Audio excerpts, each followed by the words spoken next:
Hello my dear friend, मैं Prince आपका अपने YouTube channel study made smart पे स्वागत करता हूं। आज के इस वीडियो में हम लोगों को इग्नू के बिजनेस कम्युनिकेशन का यूनिट नंबर 1 डिस्कशन करना है। यूनिट नंबर 1 का नाम है एन इंट्रोडक्शन टू कम्युनिकेशन। सबसे पहले हम लोग देखते हैं कि हम लोगों को इस यूनिट में क्या क्या पढ़ना है। इस यूनिट में हम लोगों को सबसे पहला टॉपिक मीनिंग ऑफ कम्युनिकेशन पढ़ना है। हम लोग जानेंगे कि कम्युनिकेशन क्या होता है, कम्युनिकेशन किस तरीके से किया जा सकता है, कम्युनिकेशन कितने टाइप के होते हैं, उसके बारे में हम लोगों को इस सेक्शन में पढ़ना है। उसके बाद हम लोगों को इम्पोर्टेंस ऑफ कम्युनिकेशन पढ़ना है। इस सेक्शन में हम लोग देखेंगे कि कम्युनिकेशन का क्या इंपॉर्टेंस है, बिजनेस ऑर्गेनाइजेशन में कम्युनिकेशन क्यों इंपॉर्टेंट है, इसके बारे में हम लोग पढ़ेंगे। उसके बाद हम लोग प्रोसेस ऑफ कम्युनिकेशन पढ़ेंगे। हम लोग देखेंगे कि कम्युनिकेशन किस तरीके से किया जाता है एंड बिजनेस में कम्युनिकेशन किस तरीके से किया जा सकता है, उसके बारे में हम लोग पढ़ेंगे। उसके बाद हम लोग बैरियर्स टू कम्युनिकेशन पढ़ेंगे।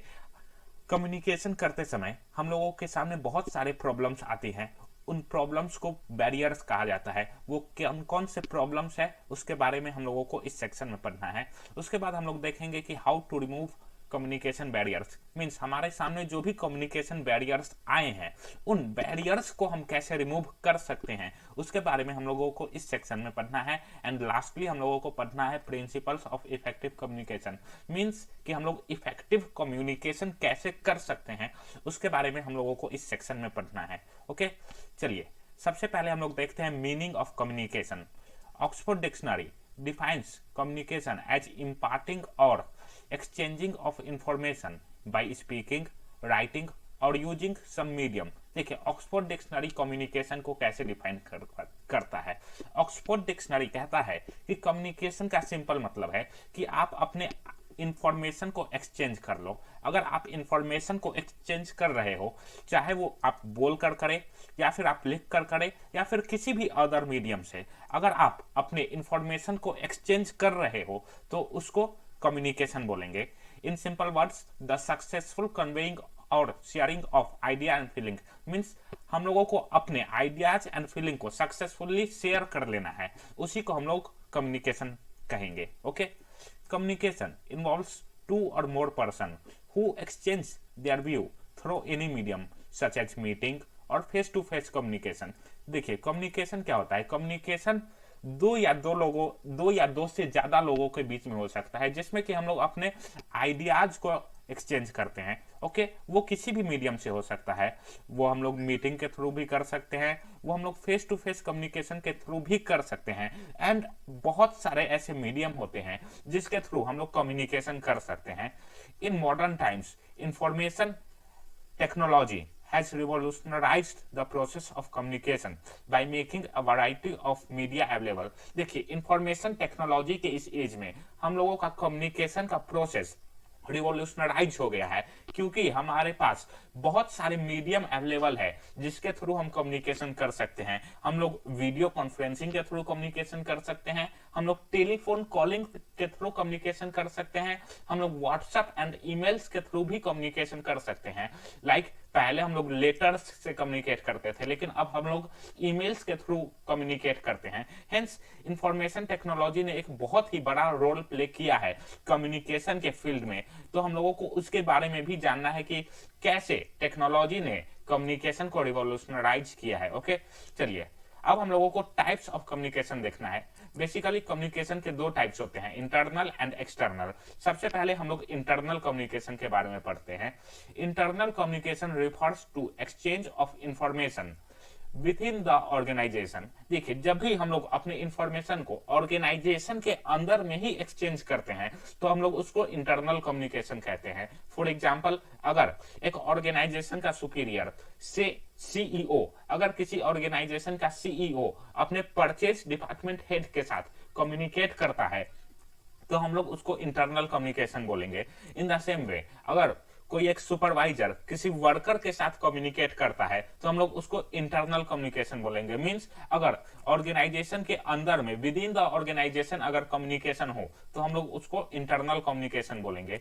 Effective internal communication is important for coordination, innovation, clarity of organisation goals. देखिए इंटरनल कम्युनिकेशन का बहुत ही ज्यादा इंपॉर्टेंस है। ये हम लोगों को कोऑर्डिनेशन मेंटेन करने में हेल्प करता है, ये इनोवेशन में हेल्प करता है। जैसे अगर हम लोग अपने आइडियाज को फ्रीली एक्सचेंज करें, अगर इंप्लॉइज अपने आइडियाज को फ्रीली एक्सचेंज करें, तो नए नए इनोवेटिव आइडियाज आएंगे, जिससे कि इनोवेशन बढ़ता है ऑर्गेनाइजेशन में, एंड ऑर्गेनाइजेशन गोल्स भी क्लियर होते हैं। अगर अच्छे से कम्युनिकेट किया गया हो ऑर्गेनाइजेशनल गोल, तभी ऑर्गेनाइजेशनल गोल्स का क्लैरिटी इंप्लॉइज के बीच में रहेगा, एंड तभी हम लोग अपने ऑर्गेनाइजेशनल गोल्स को अचीव कर सकते हैं। अब हम लोगों को देखना है standards in case of internal communication. Means जब भी इंटरनल कम्युनिकेशन होता है तो उसमें स्टैंडर्ड कौन हो सकते हैं? सबसे पहला सुपीरियर, दूसरा सबऑर्डिनेट, एंड तीसरा कोवर्कर। यहाँ पे आप लोगों को एक बात ध्यान देने की है कि जितने भी सेंडर होते हैं वही रिसीवर भी बनते हैं आने वाले कम्युनिकेशन प्रोसेस में। मींस एक कम्युनिकेशन प्रोसेस में एक सिस्टम चल रहा होता है कि पहले सेंडर से रिसीवर के पास जाएगा एंड रिसीवर से फिर सेंडर के पास जाएगा। तो यहाँ पे अगर आपसे रिसीवर्स इन इंटरनल कम्युनिकेशन पूछा जाए तो आप इन्हीं तीनों के बारे में लिखेंगे, that is superior, subordinate and coworkers. Like superior कैसे कम्युनिकेट करता है? लाइक एक डायरेक्टर, एक कंपनी का डायरेक्टर अगर अपने डिपार्टमेंटल हेड से, अपने प्रोडक्शन मैनेजर से कुछ भी कहे तो उसको हम लोग सुपीरियर के द्वारा कम्युनिकेशन किया गया कहेंगे। सबऑर्डिनेट्स भी कम्युनिकेशन कर सकते हैं। अगर कोई एक लोअर लेवल का इंप्लॉय अपने हायर लेवल के इंप्लॉय के साथ कम्युनिकेशन स्टार्ट करता है तो हम लोग उसमें कहेंगे कि कम्युनिकेशन सबऑर्डिनेट ने स्टार्ट किया है, एंड को-वर्कर्स भी एक दूसरे के साथ कम्युनिकेशन कर सकते हैं। लाइक परचेज डिपार्टमेंट का हेड एंड सेल्स डिपार्टमेंट का हेड, ये दोनों भी एक साथ कम्युनिकेट करेंगे, तो उसको हम लोग इंटरनल कम्युनिकेशन के कैटेगरी में ही डालेंगे। ओके, नाउ नेक्स्ट हम लोगों को एक्सटर्नल कम्युनिकेशन देखना है। External communication refers to exchange of information between the organisation and individuals, groups और एंटिटीज आउटसाइड द ऑर्गेनाइजेशन। देखिए, जब भी communication organisation and persons of outside the organisation हो, मींस ऑर्गेनाइजेशन और बाहर के लोगों के बीच में कम्युनिकेशन हो, तो हम लोग उसको एक्सटर्नल कम्युनिकेशन बोलेंगे। मींस अगर ऑर्गेनाइजेशन एंड कस्टमर के बीच में कम्युनिकेशन हो तो हम लोग उसको एक्सटर्नल कम्युनिकेशन बोलेंगे। Okay, effective external communication is important for customer engagement, marketing and public relations. देखिए, एक्सटर्नल कम्युनिकेशन भी हमारे ऑर्गेनाइजेशन में बहुत ही इंपॉर्टेंट रोल प्ले करता है। इससे हम लोगों का कस्टमर इंगेजमेंट बढ़ता है। अगर हम लोगों का एक्सटर्नल कम्युनिकेशन अच्छा हो तो हम लोगों के पास बहुत ज्यादा कस्टमर आते हैं। इससे हम लोगों को मार्केटिंग में भी हेल्प मिलती है, एंड पब्लिक रिलेशंस में भी हम लोगों को हेल्प मिलती है। अच्छा, अब हम लोगों को देखना है कि एक्सटर्नल कम्युनिकेशन में सेंडर या रिसीवर कौन हो सकते हैं। तो सबसे पहला तो ऑर्गेनाइजेशन खुद कम्युनिकेशन स्टार्ट कर सकता है। ऑर्गेनाइजेशन जाएगा पब्लिक के पास किसी प्रोडक्ट का एडवर्टाइजमेंट करने, तो उसमें ऑर्गेनाइजेशन खुद भी एक सेंडर बन सकता है, एंड ऑर्गेनाइजेशन रिसीवर भी बन सकता है। नेक्स्ट, कोई एक सप्लायर सेंडर हो सकता है, कोई एक कस्टमर सेंडर हो सकता है, गवर्नमेंट या पब्लिक में से कोई भी एक सेंडर हो सकता है जो कि कोई इंक्वायरी लेके आया हो ऑर्गेनाइजेशन के पास। गवर्नमेंट सेंडर हो सकता है क्योंकि वो टैक्स का डिटेल्स चाहता है, वो प्रोडक्शन का डिटेल्स चाहता है, सो गवर्नमेंट भी एक सेंडर हो सकता है। कस्टमर को कोई कंप्लेंट हो, इसके लिए वो सेंडर बन सकता है। एंड सप्लायर को मान लीजिए पेमेंट लेना है या फिर ऑर्गेनाइजेशन से कोई ऑर्डर लेना है, तो इस केस में भी सप्लायर सेंडर हो सकता है। आई होप आप लोगों को internal communication and external communication का कॉन्सेप्ट क्लियर होगा। नाउ नेक्स्ट हम लोगों को इंपॉर्टेंस ऑफ कम्युनिकेशन के बारे में पढ़ना है। सबसे पहला इंपॉर्टेंस है helps in building effective team. When members of a team are able to communicate effectively and share their ideas freely, they develop mutual trust. देखिए, जब भी कोई एक टीम के सभी मेंबर्स एक दूसरे के साथ अच्छे से कम्युनिकेट करते हैं तो वो अपने आइडियाज को फ्रीली शेयर कर सकते हैं, जिससे क्या होता है कि उनके बीच में म्यूचुअल ट्रस्ट डेवलप हो जाता है। It results in building an effective team environment.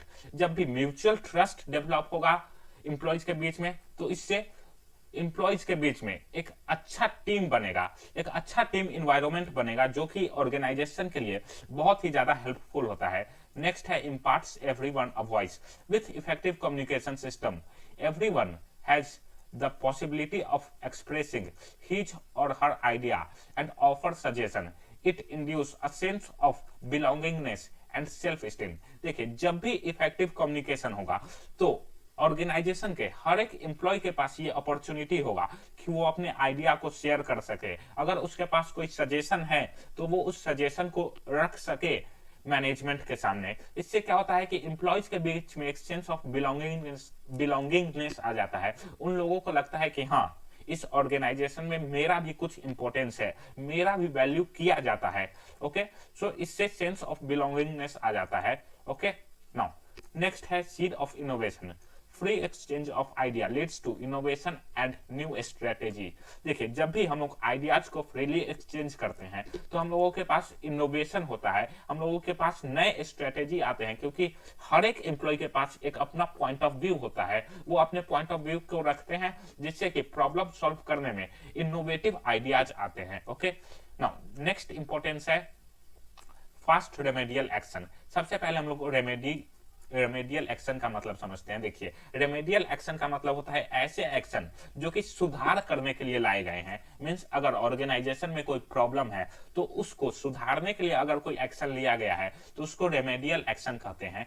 An effective communication network helps in identifying any mall functioning in the system and remedial action can be taken well in time. देखिए, एक effective communication किसी भी माल functioning means किसी भी problem को identify करने में help करता है। अगर हम लोगों के पास ऑर्गेनाइजेशन में अच्छा कम्युनिकेशन नेटवर्क हो तो हम लोग किसी भी प्रॉब्लम को बहुत ही जल्दी आइडेंटिफाई कर लेंगे एंड उसके लिए रेमेडियल एक्शन लिया जा सकता है एंड वो टाइम पे लिया जा सकता है, लेट नहीं होगा, जिससे कि हमारा ऑर्गेनाइजेशन डेवलप कर सके। नेक्स्ट है perfect coordination.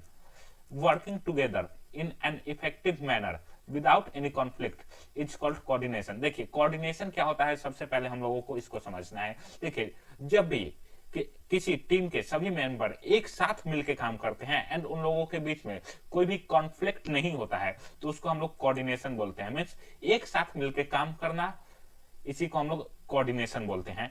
Effective communication helps in maintaining coordination which ultimately benefit the organisation. यहाँ पे विच होगा, आई होगा, यहाँ पे आप लोग करेक्ट कर लीजिएगा, यहाँ पे विच होगा और यहाँ पे भी ई यहाँ होना चाहिए था, इफेक्टिव में ई होना चाहिए था। ओके, सो अब हम लोग देखते हैं इफेक्टिव कम्युनिकेशन कोऑर्डिनेशन में कैसे हेल्प करता है। देखिए, इफेक्टिव कम्युनिकेशन से ही एम्प्लॉय एक दूसरे के फीलिंग्स को समझ पाते हैं। अगर कम्युनिकेशन अच्छे से होगा तो एम्प्लॉयज एक दूसरे के प्रॉब्लम को समझ सकते हैं एंड उससे कोऑर्डिनेशन बेटर ही होता है।